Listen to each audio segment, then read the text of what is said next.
It looks bloody dark. I can't see you. Right, hello everybody. My name is Charlie Turnbull. This is the Academy of Cheese. It's Tuesday, so it must be Tuesday night. It's cheese night. I sincerely hope there are actually people out there, because I don't know. So let me introduce myself. My name is Charlie Turnbull. I am a cheese specialist in the UK, one of the foremost cheese judges. I ran my own deli for 15 years, and I'm a director of the Academy of Cheese, which is one of the leading academic institutes that studies and teaches cheese globally. We are a relatively new body, but we are growing great guns, and we are helping spread the cheese love and the cheese knowledge. Right, can I introduce my partner in crime tonight? Hello, Tracy. Speak up, Tracy. Hi, Charlie. You're looking good. We can see you slightly dark. Yes, Tracy, I'm sorry about that. I was beautifully positioned in my spare bedroom, and the sun has come streaming through on this gorgeous evening, which means I've had to shut the curtains, which makes me feel a bit like Dracula, some sort of cheesy vampire. But, you know, that's us. So Tracy is one of the fellow directors of the Academy of Cheese. She's going to be taking your questions. So there is a little chat box, a little chat space in YouTube. I want to hear from you. We want to hear who's out there. Say who you are, where you're from. Tracy will be logging on and checking you out. And for questions that you have, you want to hear them. You want to know some of the basics, some of the more complex, some of the obscure. I am your agony aunt of cheese. I obviously look like that. So without further ado, let me tell you a bit about the Academy. I'm seeing things come in. Tracy, are these people nice people? Oh, it's Charles. Yeah, Charlie, it's Tuesday night, it's cheese night, and we have Charles Chu. Hi, Charles. Are you joining us from Paris or China? Okay, we've got someone coming. Probably, I think the last time I heard from Charles, he was in Hong Kong. So this is truly a global event. It's truly a global event. The Academy of Cheese was set up to deliver training from the most basic right up to Master of Cheese. There are no Masters of Cheese in the world. It is a race. I am ahead, talking to you, Paul, and we are going to achieve Master of Cheeses. And if you think that you're a lover of cheese and you want to join the race, come and join the Academy. Obviously, right now, we're not doing many courses with bums on seats and classrooms, but we have an awful lot of e-learning you can do with us, level 1 and level 2. We'd really like you to come in on that. And as of the 22nd of April, we're introducing webinar courses as well. So webinars, that's going to be me doing this, but to you personally, we're going to have a nice little kind of, it's not going to be house party, but it's going to be that kind of thing. Lots of fun, lots of cheese eating, and it's going to be 3 Wednesdays in a row if you want to learn more about your cheese. But I'm guessing that a lot of you already do. Now, what's else on my list? Talking about... Can I butt in, Charlie, and just sound check a few people? We've got... who have we got? Brazil. Brazil? We've got Oxford. We've got Cape Town. We've got Staffordshire. We've got London. It just goes to show that... And Norway. Got Norway? Hi, Norway. This is really exciting. It's not bad for a first outing. We're going to talk today about cheddar. Now, it's a pretty obscure cheese. I'm sure you've not heard of it. So we're going to really start at the deep end of cheese growth. And cheddar is one of those cheeses that has got around the world. It's the second most popular cheddar cheese in the world. Gouda pips it to the post. Don't know why, those Dutch, they get everywhere. And in the UK alone, there is £1 billion worth of cheddar being sold every year. And the reason that we're going with cheddar is because we figure that you've probably got some in your fridge right now. So I'm going to like hum for 3 or 4 seconds. I want you to go and get your cheddar, bring it to the table in front of you, and join in the house party that is cheesiness. So I'm going to start humming. You go and get... Charlie, I think we should get you some more light as well. Are we getting darker in here? Okay. Okay. Pull the curtain slightly. Pull the curtain slightly. This is really professional. That's my thing then. Living this home virtual. Is that better? Oh, I feel so much better. Fabulous. You can see my beautiful features. Okay, Yeah, no. cheddar. Thank you, guys. Sorry. Brentford, Leicester. I'm loving this. Welcome. So, have you got your cheese? Now, I'm sure because we're all in lockdown, you won't be more than 2 meters from a glass of wine or something like that. So I'm going to tell you what I'm drinking tonight. I've gone white. I've gone from a Near Provence. This is the most complex wine in France. It has 17 or 18 grapes that blend into it. Why have I chosen that? It was in my fridge. Now, when we do wine and cheese tasting, there's a lot of manure, my ladies use that phrase, talked about what does and doesn't work with that kind of the authority of the snob. We don't do that. If we like it, it works. So I'm just going to pour myself, this is my Keith Floyd moment, and then we're going to get onto some cheddars. I hope you've now got cheese in front of you. Have you done that? Oh, aroma of peaches. Right, okay. Number 1 cheddar tonight. Bought from my local farm shop where I'm at the moment, Padstow Farm Shop. Shout out to you guys if you're on. Now, the most popular producer in the UK is Cathedral City. I don't know if you've heard of that brand. About 1 in 4 bits of cheese sold, cheddar sold in the UK is Cathedral City. This isn't Cathedral City, this is Davidstow, but it's made at the same creamery in North Cornwall, which is why my farm shop stocks it, because they stock only Cornish things. Now, as you can see, this is a chip off the old block. Let's get a bit closer to there. Oh, look at that. Look at that. That's what, 500 grams, something like that, pound of cheese. I don't know if you can see that. Oh, can you see that we've got little marks at the top, so pressure points, that kind of thing. And maybe on the top, a little bit of white. Can you see the white? Am I getting close enough there? Is that focusing? Yeah. Yeah, good. Yeah. Let's talk about that later. But these are all indicators for us cheese lovers of what's going on with this cheese. Now, I want to make really clear from the get-go, all cheese is good. There's a lot of kind of, how shall we say, oh, my cheese is better than yours, that kind of stuff. No, I'm not interested. If it's making you happy, it makes me happy.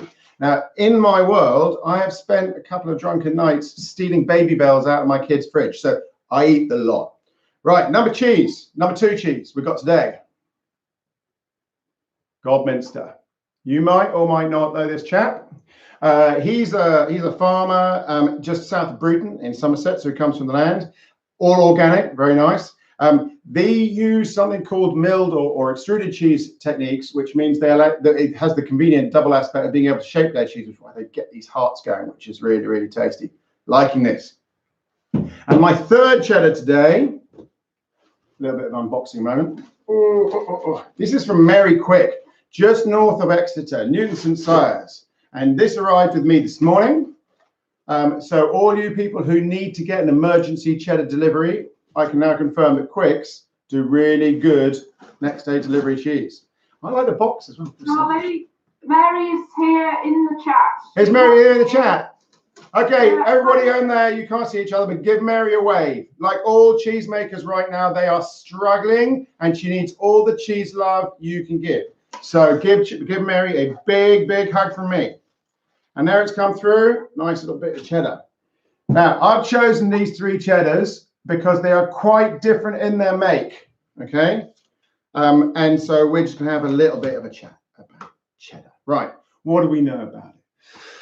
Actually, its origins are a bit obscure. What everyone says about it is that in 1170, Henry II ordered 10 tons of the stuff, right? 10 tons of stuff. So there must have been a lot of producers back then.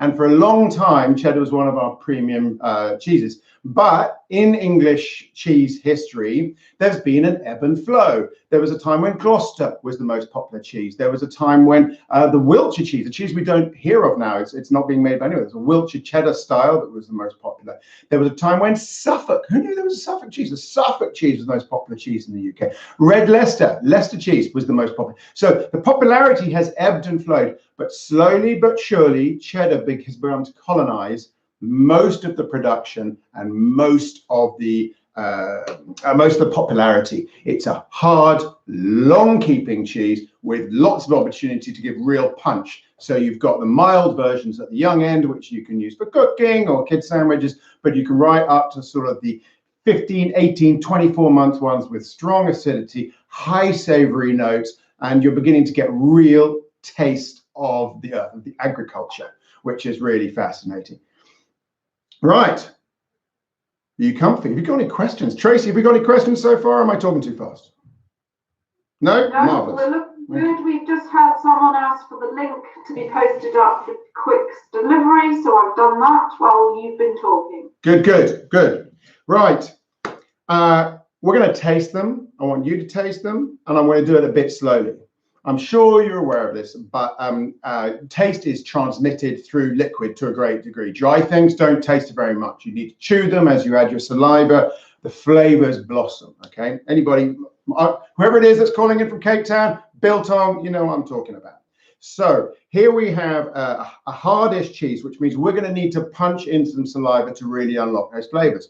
The wine people, easy peasy, the flavors just straight away because it's liquid. But with cheddars, cheeses, we're going to need to open it up a bit. Now, in your mouth, you actually only have 5 flavor receptors. You'll remember from your O levels, that shows my age, they're sweet, salt, savory, acid, and bitter.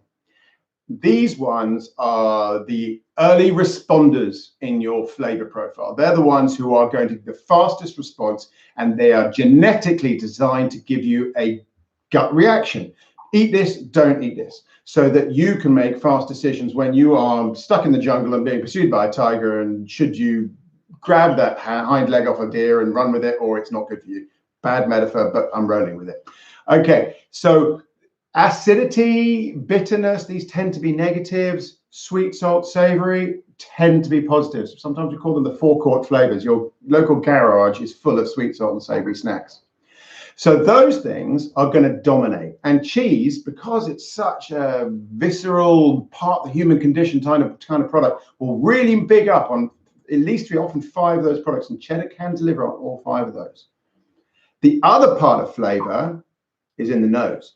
Complex flavor. When Jelly Goulden starts talking, oh, great complexity. Don't know what I was doing with that and that, but great complexity. What she's talking about is when those flavors come out of the cheese, the volatiles, get into the nose, and there are 10,000 flavors in your nose. 10,000. That's a very big number compared to the 5 in your mouth. So when we talk about flavor, we want to talk about that mix of flavor being the simple flavors and the complex flavors. Okay, let's get on it. Grab yourself a piece of cheese. And we're going to taste some. We're going to taste some. You're going to smell it first? I'm getting a little bit, this is the Davidson. I'm getting a little bit of sweetness. I'm getting salt that's coming through. Cheddar. I don't know if you remember those sort of John Bull cartoons. Sorry, my dog has come in. You want the wine? Sorry, wife has come in for the wine. I do apologize. It's a particularly nice bottle. Thank you. That's my apple juice. So where was that? So British cheeses tend to major on acidity, savory, and less on the sweetness, and they go big on salt. So all our most famous cheeses, from the Cheshires to the Caerphillies to the Stiltons, but particularly cheddar, has this strong, savory, agricultural character that is. Those French people do completely differently. When they do their big cheeses and their Alpines and their the French Gruyères or the Swiss Gruyères or that kind of thing, they use a different balance, and this is more smooth. Some would say more elegance, but there's not that British impact, that sort of in your face, I am what I amness. Now, in old days, we did savory, salty cheddars. That's what we used to do. And we brought in the flavor, we brought in the sweetness with things like apple juice. And this is the classic absolute 101 combination with cheddar. So if you have any apple juice and a little bit of cheddar, they go beautifully together. Here we're going to do. Not only, oh, they're so delicious. You get that fresh appleness that rides over the sweet salt savouriness, the salty savouriness of the cheddar, but it prolongs the cheddar and gives it more places to go in your mouth, which is just delicious. But the last 20, 30 years has seen the rise of sweetness inside cheeses, not just cheeses, the whole shebang. Sweetness is up, savoury and acidity, bitterness is down, as a way of getting people to like your foods. So we have seen businesses like David Stowe, and if we get to the Godminster a bit later, they are using, they're reaching to the modern palate. They're trying to appeal to the modern palate. Now, if we open Mary Quick's, I think what you'd argue that Mary Quick makes the summer cheeses of the cheddar palate. So if you look at the other sort of classic cheddar makers, which would be Montgomery's, Westcombe, Keen's, and now Pitchfork, that are coming out of North Somerset, down in Devon, we're getting what I think is the summer version of cheddar. Now, when you have Mary Quick's cheeses, your flavor profiles tend to come along the lines of Summer Meadows, butter, sunshine. I know sunshine isn't a flavor, but it kind of is. And those are the kind of things that are really bringing on. So I'm going to have a little bit of Mary. Mary, I love you. It's got a little bit more acidity in this. Charlie, remember everybody's got their structured approach to tasting cheese sheets. Oh, this is about what I'm referencing Academy of Cheese. Okay, if for those of you who download the structured approach to tasting cheese, now's the time to have a look at it. So ignore the first page for now. You can come and do my course and we'll talk about how to assess the rind, how to assess the texture, and how to assess the paste and all that kind of thing. Let's go straight to the flavors. Page 2, top of it, you'll see the simple flavors. These are the mouth flavors, and those 5 flavors that I have identified, you get to scale them out of 10, 0 to 10. 5 is in the middle. These flavors tend to be so dominant that these tend to be the big numbers when we come to building a picture of where the flavors are. So the sweet on my David Stowe, I would be giving about a 5, 5.5, but the sweet for the Quicks, about a 3, 3.5. Because this is the classic contrast between the 2 big cheddar families, block modern and trad cloth wrapped, right? I want to stress, really want to go, there's not right or wrong. It's not good or bad. These are just 2 experiences, 2 pleasures in Cheeseland. And if you want to go one way, then that's your choice. So when we go these traditional, less sweet, more savory, you tend to get in these block ones, in these cloth wrapped ones, more of this complexity. Not always, but tends to be. Why? Because they're wrapped in muslin. And when they're wrapped in muslin, they breathe. And when they sit on the shelf for 12 months, 14 months, 18 months, during coronavirus, 16, 20 months, and that interaction allows them to pick up the character of the cellar. And in the cellar of people like Mary Quick, you have hundreds of years of cheese handing down their identity from batch to batch. And it builds up in that cellar what we call a biome. It sounds techie, and it's just all about the organic living things, the molds, the yeasts, all the things that are going on in that cellar. And it grows. And that cellar sometimes is seen as just a place you put it, like a warehouse. But no, those cellars contribute flavor into the character of that cheesemaker's cheese, as almost as much as the milk and other parts of it itself. And then when you hear about things like, cave aged and all that kind of thing, what they're telling you is it matters where you put the cheese. It matters. Now, if you contrast that with the block where we were going to wrap it in plastic, they're using a completely different flavor injector. Now, we don't really want to sort of talk excessively about bacteria, but in the first part of cheese making, for all you cheese lovers out there will know, the first manual, the first bit that's added in is the starter, which is a yogurty kind of thing, lots of bacteria going down there, and it's manually selected. We have laboratories and lots of people who've taken these starters for over years and sort of progressed them and taught these bacteria to do the right thing inside the cheese, and they deliver the flavor. Now, when you're bag wrapping, that's your flavor engine. Those are the things that are releasing the enzymes into the cheese to deliver the lipolysis and the proteolysis that make the amino acids and the free fatty acids and all the funky stuff that just goes berserk and bazonkers in your mouth and makes cheese so special. Whoa, that was quite complex. I hope it's reached. We pick up a glass of wine and just pause there for a moment. Yes, please. Charlie, we've got a question in from Alice, which is not as complicated as what you've just been talking about. But Alice, Hello, Alice. has been asking, how long is cheddar usually matured for? Bloody good question, Alice. Thank you very much. So the more water you take out of milk, the more hard it becomes as a cheese, and the longer it takes to mature. So cheddars fall into what we call the hard make. I know it sounds like a silly word, but it's a technical term, and it means that it's roughly 36 to 39% water. That's what cheddar is. And for a cheese of that level of water, we're looking at 6 to 7 months before it becomes interesting. So it needs to be there minimum 6 to 7 months. The classic cheddar makers are selling their cheeses around the 12-month mark, right? Now, there's an instinctive reaction to go, oh, well, I'm sure I like my cheeses 24 months. Don't go there, right? Taste the profiles you like. Me, I'm a 12 to 14-month cheddar man. That's when I get that savouriness that I'm talking about it. And in British cheeses, you get those flavours of butter as well, which I really like because they make me feel down on the farmy and they're really rich, and I love that. Once you move past that, your flavor profiles begin to diverge and different cheesemakers can get very different outcomes. So if you take Montgomery's, he tends, very good cheesemaker, possibly, probably one of the most iconic cheesemakers in the UK. He tends never to take his cheese past 15 to 18 months. You begin to get caramel notes and things begin to come up that aren't really cheddar. So the answer to your question is 12 months is classic. If you are bag wrapping it, you can keep going because the flavors begin to sort of coalesce, and so you get 24-month bag wrapped. They can go all the way with that. Right. Hi, Charlie. Yeah. I'm going to interrupt again. Sorry. We're getting a few requests. Yeah. Have you got able to pull the curtain back a bit further? When they're getting dark again. Yeah.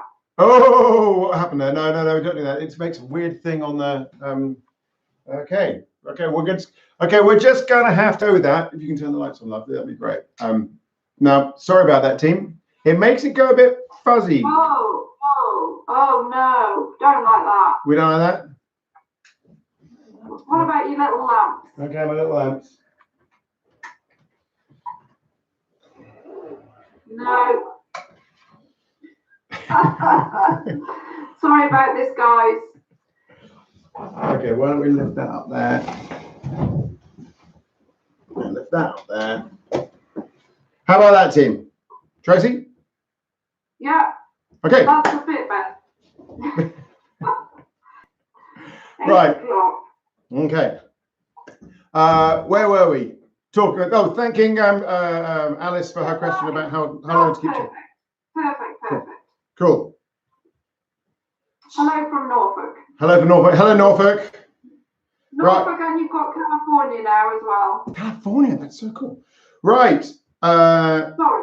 Back to cheddar. Back to cheddar. So we have these two major families of cheddar, block cheddar, where they are delivering almost all their flavor profiles through the starter cultures, of which they are basically genius, and the cloth wrap cheddars. Now, they not only are using this maturation period when they're bringing in the biome of their cellar to really mature the cheese on, but they're also tend to be single farm cheesemakers, which means they've got the character of their herd.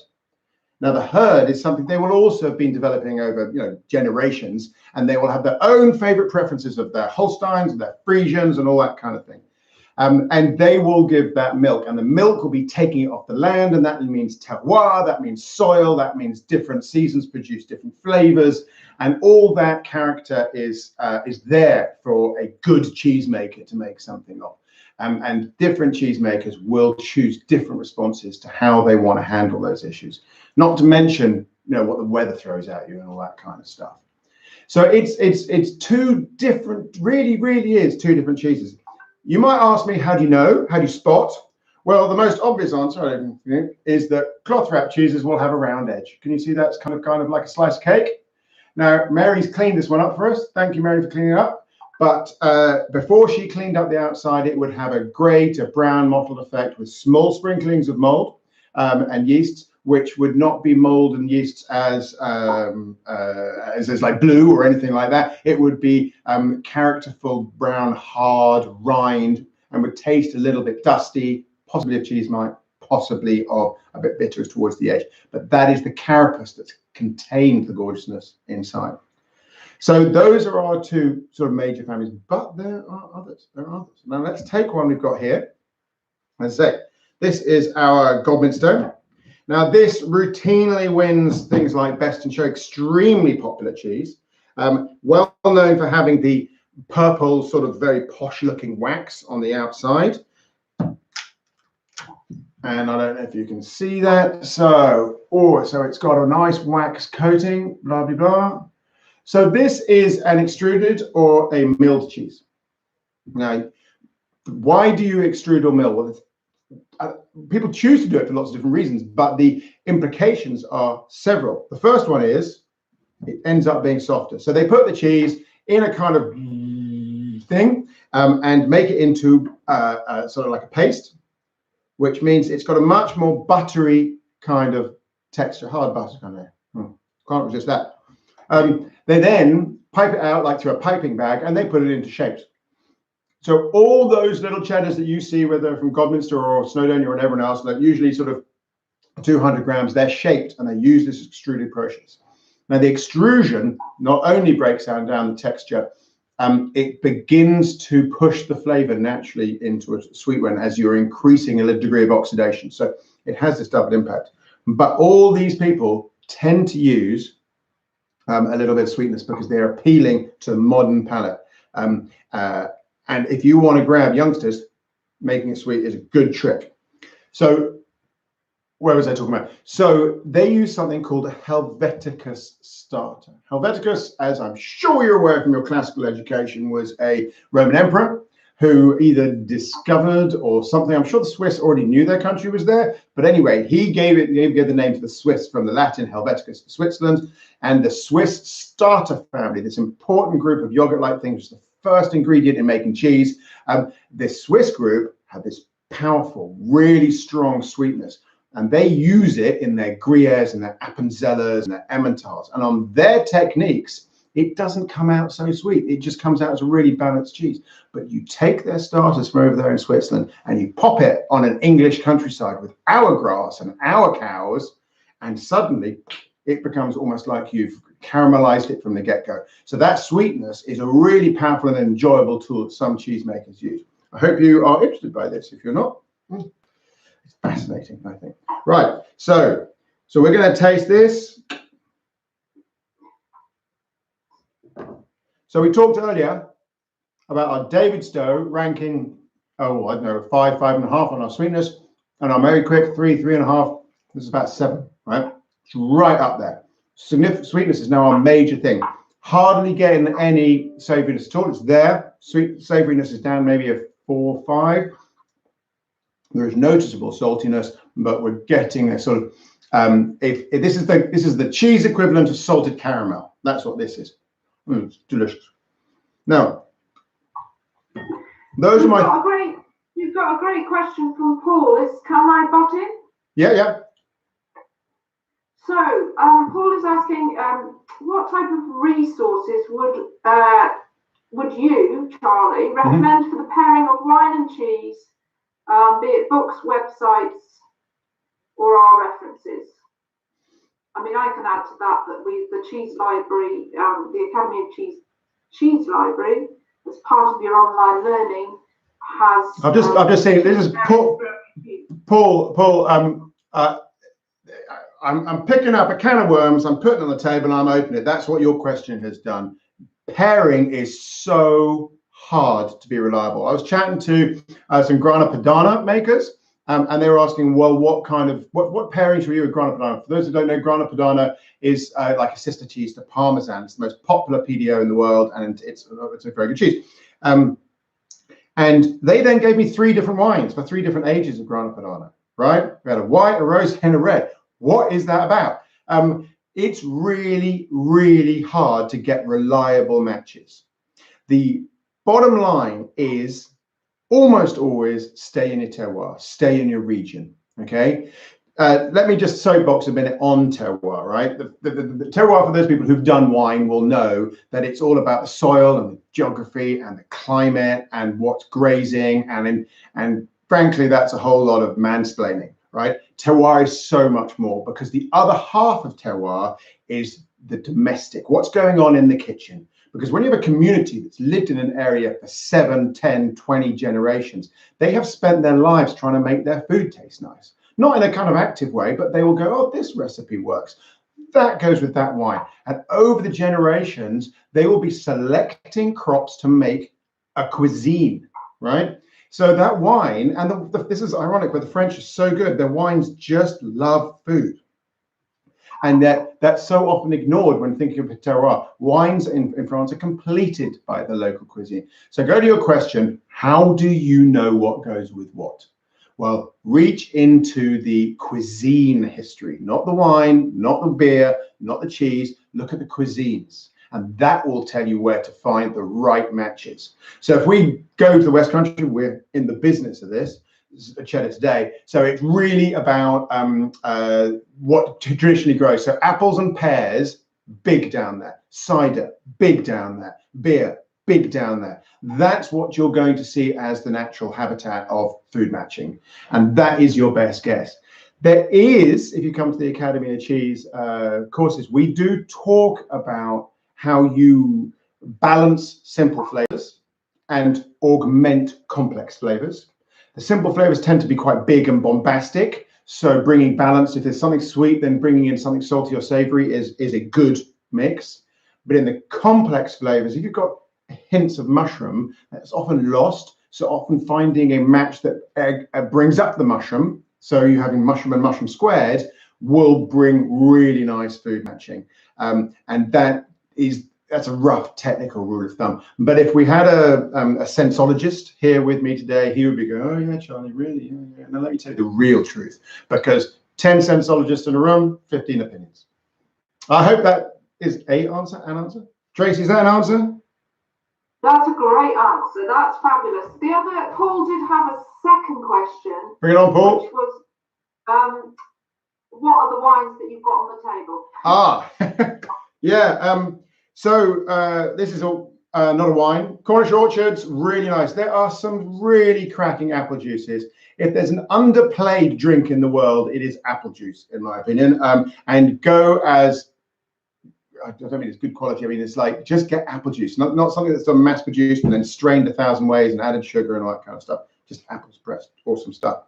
I've got two wines on. I'm not going to open this one because I'm bizarrely not drinking that much, which is a Beaujolais. But I picked it out because I like Beaujolais with cheddar. There's a certain kind of unrefined fruitiness to Beaujolais, a kind of like hasn't quite pulled his pants on kind of way of delivering fruit in Beaujolais. And it's got a bit of spice, it's got a bit of punch. So I like that combination with cheddar. I think that works for me. On the side here, we've got something considerably more elegant. This is a palette, which, apologies if I'm repeating myself, they have 17 to 19 different grapes blended to get into this wine. This is a PDO wine. We're not going to cover PDOs today. Please come on a course, or maybe we'll do it on a later session. But it's food and drink areas that have basically patented certain recipes to certain styles. And this is the most complex grape combination in France. Now, it's sort of the opposite of the Beaujolais. It's incredibly elegant, very nuanced. One of those recipes when you're sort of almost failing to pick out particular flavors and it's combined into a fascinating whole. I am getting elements of peach, which is why I rather liked it, because those summer fruits can often go well with cheddar. To be honest, it is slightly being overwhelmed with the cheddar, and I'm drinking it just because I like both of them, and sometimes that's all you do. Any questions, Tracy? Yeah, so we've got a question from Mark. He's saying, loving the cheese talk, Charlie. Thank you very much, Mark. You can come again. What is the difference between cheddar and Wiltshire cheese? It's a really interesting question because no one's made Wiltshire for a long time. So let's just think back about the history of cheese briefly. So in 1170, we are seeing Henry II with his 10 tons of cheese, right? That's the first big impact of cheddar. It hits the market. It grows in popularity, but it is not the dominant force it is now until the mid-1800s. and at which point it begins to push all the other cheeses out the way. For instance, Dunlop Ayrshire, which was the leading hard cheese of Scotland, began to see a decline between 1850 and 1900, and even more so in the 20th century, as Scottish cheddar began to take hold, and the recipe was produced by a lot of Scottish cheddar bakers. And I'm sure all of my Scottish people heard. Are there any people from Scotland? Hello, Scotland. It's typical in Scotland to colour your cheddar, so you get that orange red Leicester colouring that goes into Scottish cheddar, which is just part of history. Now, on that journey, Wiltshire cheese had its moment in the sun. And it took over from Gloucester cheese, which was briefly the most popular. So we're talking about the 1780s, 1790s. Wiltshire cheese began to rise in popularity. But I don't know if you've been to Wiltshire. It's a relatively, particularly the southern part, which is where the cheese was sort of being made. It's a relatively fat county, and in today's world of monocultures and big farms, it's better suited to growing grain, seeds, that kind of thing. So there's just not as much dairy there as there used to be, and it fell down, and Wiltshire cheese fell out of fashion, and now no one makes it. So if you are looking for a second career, and God forbid, you know, everyone's thinking about that right now, maybe you should start making cheese in Wiltshire. Give us a call. Sounds like a plan. Mm-hmm. It's cheddar-like. Did I mention that? It's a cheddar. It's a halfway between cheddar and Gloucester. That's what Wiltshire is. Sorry, the actual question I only got to at the end there. I hope that's sort of enlivened your knowledge. Wiltshire is never really seen as a cheese county, and yet it was. What's next on my list? Any more questions, or am I going back into the flow? Well, you're 36 minutes through at the moment. Okay. So you're doing great. I've got a question from James James Kingston, and he's saying, I would like to do your course in person, however, that's not possible at the moment. Is there a way to get access to the online course and go in person when they open again without paying twice? Ooh, that's interesting question. You're going to be doing it in person online as a webinar. The truth is, James, everyone's doing deals right now. We are doing a webinar. So we're going to do the course online starting on the 22nd. We're going to trial it 22nd, 29th, and whatever 7 days is after that. Wednesday evenings, hour and a half, and we'll have you get lots of meat. Great. I'm sure that's first on your Christmas list. And we will arrange for the cheeses to be sent to you, and we will do it together. We can do the online. You can do the online course, and I think you've just sort of inspired the idea. We could do one-off sessions to have a kind of wrap-up, so that we could do a communal tasting for those people who want, you know, to taste cheeses together with other people to contextualize what they've learned online. I think that's a really good idea. What do you think, Tracy? You think we can do that?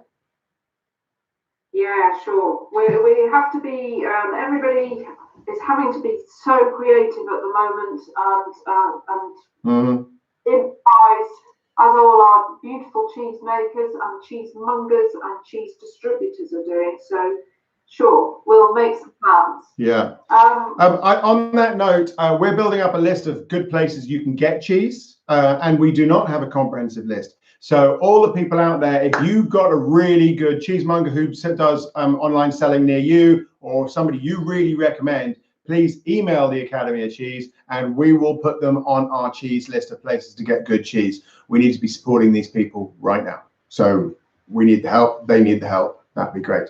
So it's a bit of a call to action. Where have we gone? So let's just talk about food and drink making just for a second. I know that I've covered it to a degree, but there are some things that I really sort of like to say, and this slightly relates to Paul's question. It's subjective. It's up to you. Okay. Don't be told what works. Don't be told what is right. If you go down to Cahors in north of Toulouse in France, they have Malbecs there, right? Really popular Malbec, not the kind of nice Malbecs that we get down from Argentina and Chile. These are big black wines, very, very powerful. We would struggle with an English palate on an English cuisine to drink them at all. They make sense in that cuisine, and those are the wines that they've grown up to find places for in their lives, and they really love those flavors. And you know, would you want to drink raki with everything in? Yeah, the Greeks will do that. So it's up to us. Enjoy your drink, enjoy your food, and if you like it the way it is, that's the right answer.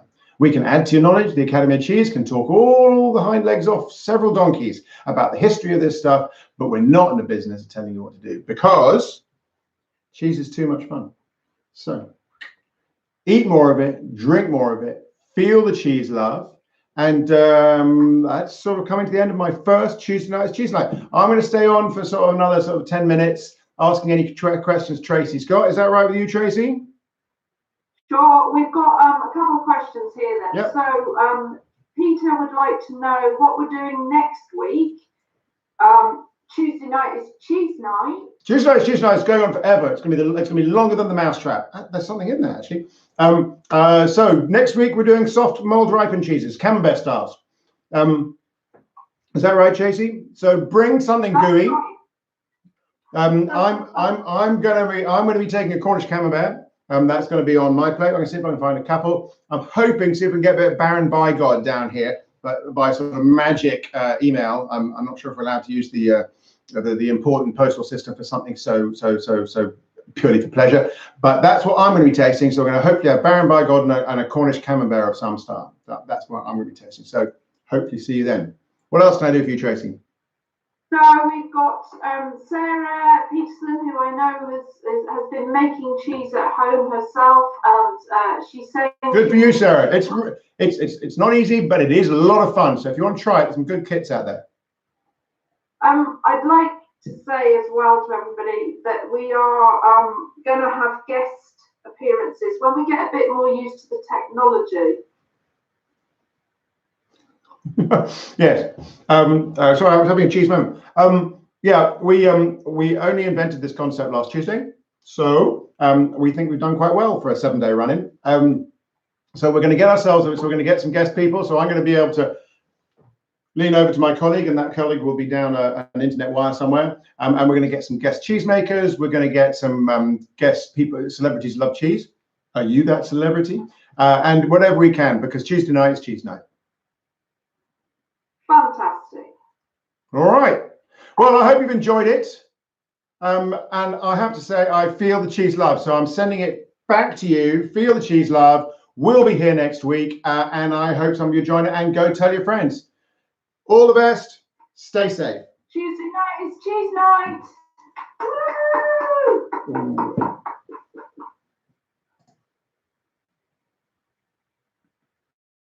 And